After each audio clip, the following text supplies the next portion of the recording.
95-degree weather. I tell you.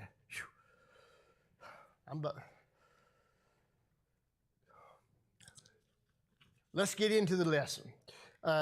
We've been studying Bible prophecy, studying prophecy in the Bible. And usually people like to, when they look at prophecy, they like to look at future to be fulfilled prophecy. But we've been looking at present day fulfilled prophecy, specifically in the land of Israel. And I found this really interesting. We're going to look at several ones today again. You're going to be surprised what we find out here in a few minutes. You know, Bible scholars say there's like 2,500 prophecies in the Bible. You know, think about this now. 2,500 prophecies in the Bible. And they say approximately 2,000 have been fulfilled. Now, that's 80%. Now, think of this. If there's 2,500 prophecies in the Bible and 80% have been fulfilled, 2,000, what would be the odds the next 500 would be fulfilled? I mean, wouldn't you think so? Say, yeah. So prophecy is interesting, and we need to look at, remember we said that 1/4 of the Bible is prophecy. God wants us to study the Bible, so he wants us to study prophecy. I said a couple of weeks ago, some people say, well, I'm not interested in prophecy. Well, then you're probably not interested in the Bible when 25% of it, a fourth of it is prophecy. And God tells us to study. 2 Timothy 2:15. We say that a lot. Study to show yourself approved unto God, a workman that needeth not to be ashamed, rightly dividing the word of truth. That's why we should study the Bible. And we've been looking at prophecy. Now, let me ask you something. Tell me this. We've been looking at prophecy, fulfilled prophecy in the land of Israel. Can you name some prophecy in the Bible about the land of Israel that's yet to be fulfilled? Something that we can look forward to? Talk to me. What do you think? Can you think of a particular prophecy that you've read about Israel that is yet to be fulfilled? There's a bunch of them. Just give me one. Okay, how about this? In Ezekiel 38, chapter 38 and 39, there's an invasion of Israel that's prophesied to happen. And it's called Ezekiel's War. And people aren't sure when that's going to happen. Some Bible scholars will say shortly before the rapture. And then some Bible scholars say shortly after the rapture of the church. But it's prophesied that there's going to be a war, mainly Muslim countries coming against Israel right before or right around the time of the rapture happens. Okay, so that's Ezekiel 38, chapters 38 and 39, Ezekiel's war. That's future yet. How about, we did a lesson here a while back on the millennium, on the 1,000-year reign of Christ, the millennium. That's future prophecy that Jesus is going to rule the world, sitting on his throne in Jerusalem. That's future prophecy to still happen yet. And these prophecies that we've been looking at, that's been fulfilled, are leading up to the point to where the rapture of the church occurs. So 2,500 prophecies, 80%'s been fulfilled. It looks like we could be getting close to the rapture. Does that excite you? Did you pray last night or this morning? Did you pray, Lord, just like in the last chapter of the book of Revelation, the last second to last verse, it says, even so come, Lord. Was that your prayer? The Bible tells us that we ought to be looking for his coming. We ought to be expecting his coming. And we ought to love for him to come back. Is that your prayer? Lord, I want you to come back. I want to be in heaven, but give me a few more years. Let it get worse down here. Down here on this earth. Another future prophecy yet to be fulfilled, that we talked about prophecy being fulfilled in front of our very eyes with the rebirth of the nation of Israel. Think about this. During the kingdom age, there's going to be a temple, a third temple built in Jerusalem, in the land of Israel. And it's going to be built in that very same place where the Mosque of Omar, that the Muslims have in Jerusalem, on Mount Zion there. It's going to be built in that same location. Do you know that after the rapture occurs and we leave here, there's this world ruler going to make an appearance called the Antichrist? And he's going to broker an agreement. Now, contemplate this in your mind. He's going to broker an agreement between the Muslims and the Jews to be peaceful. And they're going to allow the Jewish people to rebuild a temple there on that site where that Mosque of Omar is right now. You say, I don't know, Mike, that's kind of far-fetched. The Bible tells us that. But do you know that the Jewish people, talking about prophecy yet to be fulfilled, the Jewish people right now have all the material to build this temple? And it's going to be a replica of the temple that Solomon had built. They've got priests in training. The Jewish people have priests in training on how to conduct a sacrificial worship service, about how to sacrifice the sheep. The type of music that was played in the temple back in Solomon's day, certain types of instruments. They're rebuilding those instruments. The Jewish people are getting ready to build their temple. How close is the rapture?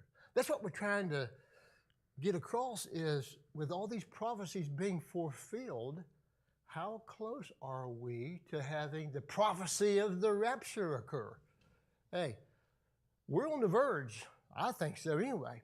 So let's look at today's lesson. We're going to look at some more fulfilled prophecy. I think you'll find these really interesting. For instance, we were talking in, I think it was last week, we talked about the rebirth of the nation Israel in one day, May 14th, 1948. Do you know that Jews from all over the world, now look at this, Jews from all over the world pilfering back into Israel. Now, they came from Russia. They came from Germany. They're coming from France. Some from the United States went back. I mean, they were scattered all over the world, speaking different languages. And they started coming back into Israel. When Israel became a nation again in 1948, They had Jews from all over the world speaking different languages. Let's just surmise. Let's say there was let's keep it simple and say at least 12 countries, Jews from 12 different foreign nations, mostly European nations, came into Israel. They were speaking different languages. How are they going to communicate? Have you ever been, well, the only foreign country I've ever been to has been Mexico. And have you ever been to a place where you can't understand the language? These Jews couldn't understand each other. And so over in Zephaniah, if you want to look this up, you can write it down. Over in the book of Zephaniah, one of the old prophets there, in chapter 3, verses 8 through 9, there's a prophecy there. See, God told Moses, he told Abraham that they were going to have their own country, and he was going to bless them, and then they'd become disobedient, and he was going to scatter them throughout the world. Then he said that he's going to bring them back into the land, which he's doing right now. Prophecy before our very eyes, okay? And God knew 2,000 years ago there's going to be a problem about these people communicating with each other. So, in Zephaniah chapter 3, verses 8 through 9, he says that when I bring my people back, talking about into the kingdom there, restoring Israel, he says, when I bring my people back, I'm going to restore their language. He says, I will turn to the people, I will return to the people a pure language. Now, so I wrote these things down right here. When the Jewish people began to return to Israel from all the nations, they had corrupted their Hebrew language with a mixture of languages of whatever country they were coming from. They had trouble communicating with each other. So in 1928, a Jew by the name of Eliezer ben Yehuda, with the backing of the World Zionist Organization, the WZO, we talked about that a couple weeks ago, he got the language of Hebrew recognized as the official language of the return of the Jews to Israel. They come in, they spoke German, they spoke French, they spoke Russia, couldn't communicate with each other, but God prophesied that he would return to them, when he brought them back into the land, he would return to them a pure language, their Hebrew language. And in 1928, this Jewish person here, man, and the WZO, the World Zionist Organization, voted to have the Hebrew language, their native language, restored as their language of the country, their official language of Israel. Do you know that the United States, we're a country of diverse languages? I mean, we got a man right over there who can speak the Filipino language, you know. Sometimes he may be hard to understand. Can you imagine all these Jews coming in there and nobody can understand each other? But the World Zionist Organization said that all Jews returning to Israel must learn to speak the Hebrew language. God said, I'm going to return to them their pure language, Hebrew. All the newspapers, all the news media, the businesses and the schools conduct business in Hebrew. There's no controversy in Israel as to what their national language should be. Do you know that only 42% of it? Let me ask you this. What's the official language of the United States? That's what you say. Do you know there is no official language? Talking about it, yeah. Do you know that only 42% of Americans think that the English language should be our official language? Only 42%? What's wrong with America? Are we not Americans? These Jewish people said, we all need to speak the same language. What's wrong with that? We're all Jews. We're all living in Israel. Let's all speak the same language. So they do now. Hebrew language. God said that over in Zephaniah, he's going to return them to the land, and he's going to return them to their pure language, Hebrew language. So the prophecy of returning a pure language to Israel has been fulfilled. Another fulfilled prophecy. How about this? Now, I don't know the official money system of these different countries. I know France would be what? Franc, okay? And Italy would be something like the lira, okay? And Germany would be a mark. So all these people would be coming back into Israel, and they had no official money system. I'm from Russia. I go down to the market, try to buy something. Maybe that guy has some kind of money changing system where I can buy something, but it's going to be difficult. All these Jewish people prophesied to come back into the land, and that's what's happening. But nobody has, everybody's got a different bill on them, a different currency. In Ezekiel 45, verses 12 through 13, it prophesies that there's going to be a temple built in the land of Israel during the millennial kingdom.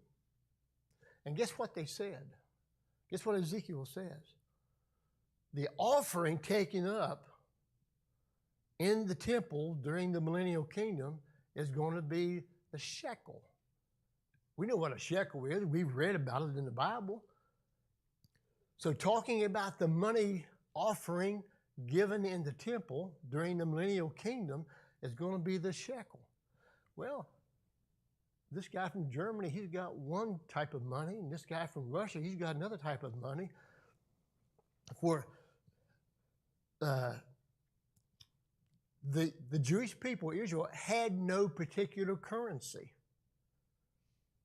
Listen to what I wrote down here. During the millennial kingdom, the prophecy is that the offering taken up would be shekels. And for decades there, the Jewish people had no particular money system. Whatever you had in your pocket, you know, a dollar. Actually, there for a long time, the British pound or the American dollar was the common currency used. But during the millennial kingdom, the shekel is to be the type of money they're going to be using. In 1980, the government of Israel, I mean, how long has that been? 45 years. In 1980, the government of Israel declared the shekel to be the official unit of monetary exchange. Ezekiel, in chapter 45, said that eventually we're going to be dispersed, we're going to come back, we're going to have a temple built, and the offering given in that temple is going to be the shekel. Prophecy fulfilled. The prophecy is fulfilled that would allow the shekel to be the monetary offering used in the temple during the millennium. In 1980, Israel said the shekel is going to be our monetary unit of exchange. Not the American dollar, not the British pound, the shekel. The prophecy of Ezekiel 45 has been fulfilled. How close are we to seeing the rapture happen, to experiencing the rapture? That's going to be an experience. Hey, listen to this one here. If these aren't interesting, well, I tell you, do you know that during the years that Israel wasn't a nation, around 70 AD, when that Roman emperor or that Roman general Titus destroyed Jerusalem, destroyed the temple, killed several million Jews, and the ones who survived the siege of Jerusalem spread out through all the world. In Isaiah chapter 44, verse 26, the prophecy that Isaiah made was that God said, I will cause the cities of Judah to be rebuilt. They say, what's the big deal about that? Hey, over the centuries, as each conquering nation would dominate Israel, they would change the name of the cities of Israel to meet their own language designation. Romans, Muslims, the English Crusaders, the Turkish people, they all changed the names of the cities to fit their own language and to try to cause the Jewish people to conform to the new culture. Remember how Daniel was? And Shadrach, Meshach, and Abednego, they were captured and taken into Babylon, and they were told to dress like Babylonians. They were educated in the Babylonian language. Their Jewish names was changed because Jewish names symbolizes a certain attribute of God, and so the Babylonians changed Daniel Nam's name to get them to quit thinking about as a Jew and to start thinking as a Babylonian. The same thing happened when all these different countries would conquer Jerusalem, conquer Israel, and they either burnt down or tore down a city because of a war, of a battle going on there, or they burned it down. Romans, Muslims, Turks, whoever was running Israel changed the names of the cities and even destroyed some of the cities. But God said in Isaiah 44, verse 26, I will cause the cities of Judah to be built. What happened to them? What happened to these cities that had to be rebuilt? They were destroyed or renamed in the conquering country's language. Jerusalem has been, listen to this, Jerusalem has been captured and then surrendered and then recaptured more than any city in the world. 20 times Jerusalem has been sieged, captured, taken over by a different country, 20 different times through the centuries, more than any other city in the world. Now, and these conquering countries, like I said, they either destroyed a city or they renamed it to fit their own language. Do you know that today a tourist going through Israel has no trouble finding such cities as Nazareth, Cana, Beersheba, even the little small village of Nain? Almost without exception, the cities have had their biblical names restored and have been resettled in these same places that they were located before. A prophecy written by Isaiah that God says, I'm going to cause the cities of Judah to be rebuilt. Probably when he made that prophecy, somebody probably said, rebuilt and renamed? What's he talking about?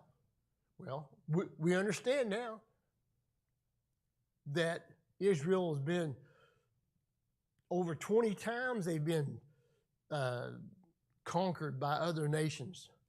And the cities have been destroyed or else renamed in the language of the conquering nation. So the prophecy that God said that the cities of Israel would be rebuilt has been fulfilled. Now, one of the reasons that we're looking at these prophecies like this is to get us to be thinking about all of these things are being fulfilled that had to be fulfilled before leading up to the rapture of the church. So if all these prophecies are coming true, how close are we to experiencing the rapture? Now, this is interesting here, this prophecy here. It said that God will cause the cities of Judah to be rebuilt and renamed. And people were confused about that. Do you know, although most of the cities of biblical history have been rebuilt and given their old names back, you remember Jesus over in Matthew chapter 11, verses 20 through 23, when Jesus cursed 3 cities? Remember that? He said, "Woe unto you, Chorazin, Bethsaida, Capernaum, for the mighty works you saw, neither you neither repented nor you believed."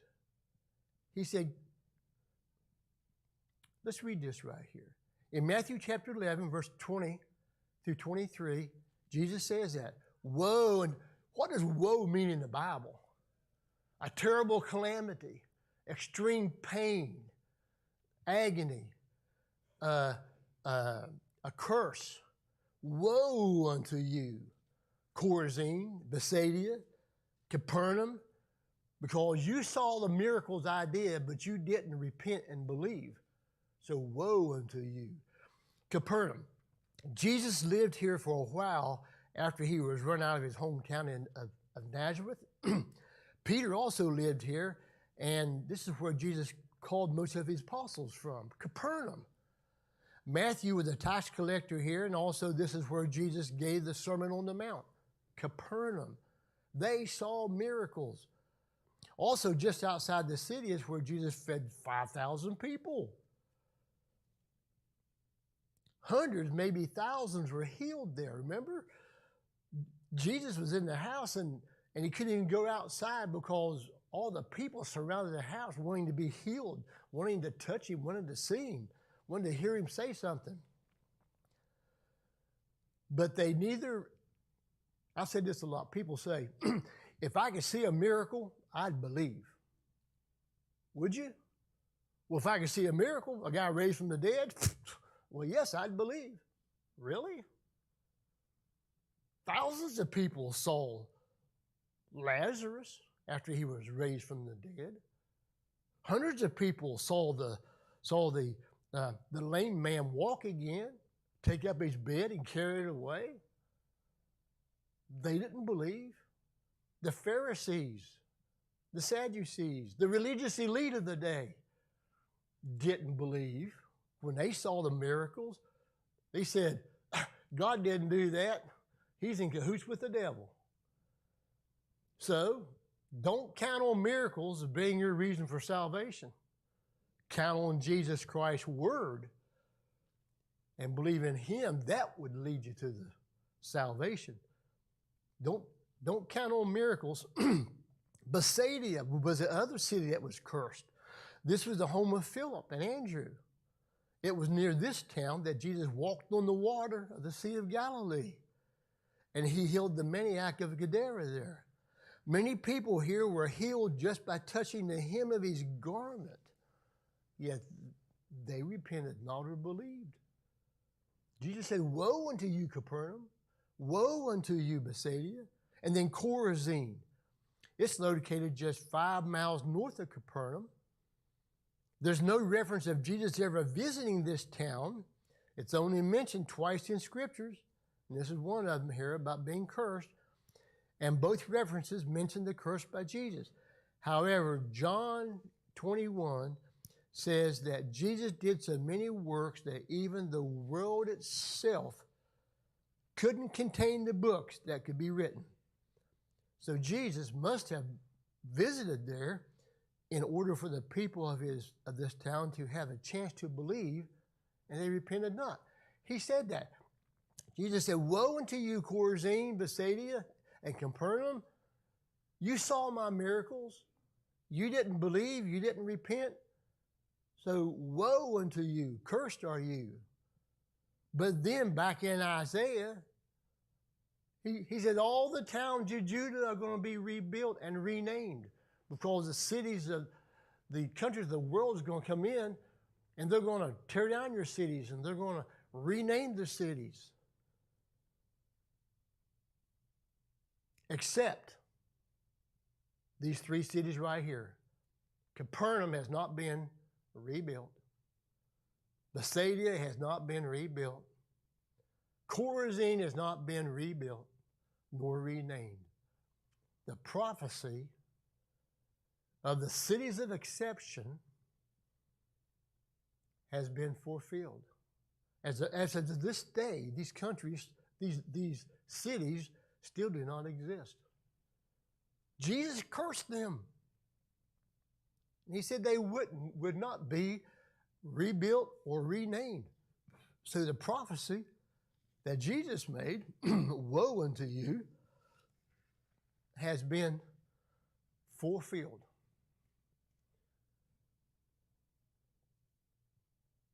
I'll tell you what, we've only got 5 minutes. Actually, right now, it's time's up. We'll stop there. But why study prophecy? Jesus tells us to. Why study prophecy? We can look at, see how prophecy has been fulfilled. And if 2,000 of 2,500 have already been filled, the chances that the next 500, which includes the rapture and us going to heaven and the kingdom and the temple and the war of Ezekiel's war of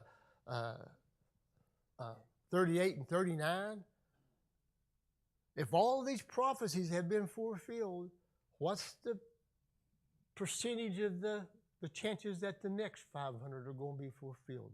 Just exactly as the Bible says.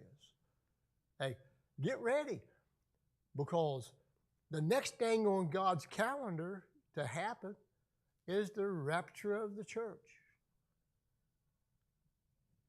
Are we ready? Hey, I am. I prayed last night for it. I prayed this morning for it. Some people say, "Oh, I don't want God to come back." I want him to come back. I want him to take the church home, but not right now. I've got things I got to get done. I got to get my education. I got to get this job I'm looking forward to. I got to get that house I'm in the process of trying to make a deal with. I want you to come back, Lord, but not right now. Do you know, if Jesus came, if he called the church home right now, you would miss none of that stuff? Think about it. None of it. Well, I want to see my grandkids raised up. In this world of wickedness and sin, you want your grandkids to grow up in this world subject to all the stuff that's going on? Well, I'm going to raise them right. Hey, call the church home, and they'll never have to worry about being subject to all this stuff in this world. We should be looking forward to the return to the rapture of the church and the return of Christ in the kingdom. That's what we ought to be looking forward to each day. Let's have prayer. Lord, thank you for this day. Thank you for your blessings in life. Thank you for your watch care over us, Lord. Thank you for everything you do for us, for your provision, for your protection, for your guidance, for your direction. Lord, thank you for everything. But most of all, of course, we thank you for our salvation. for your payment of our sin debt on the cross. Lord, thank you for that and for our future in heaven with you. Be with today's worship service. Be with our pastor as he brings a message to us, Lord. Help us to gain confidence in our faith in you. And if there's somebody here who's not saved this morning, let this very next hour be the hour of their salvation. Thank you, Lord.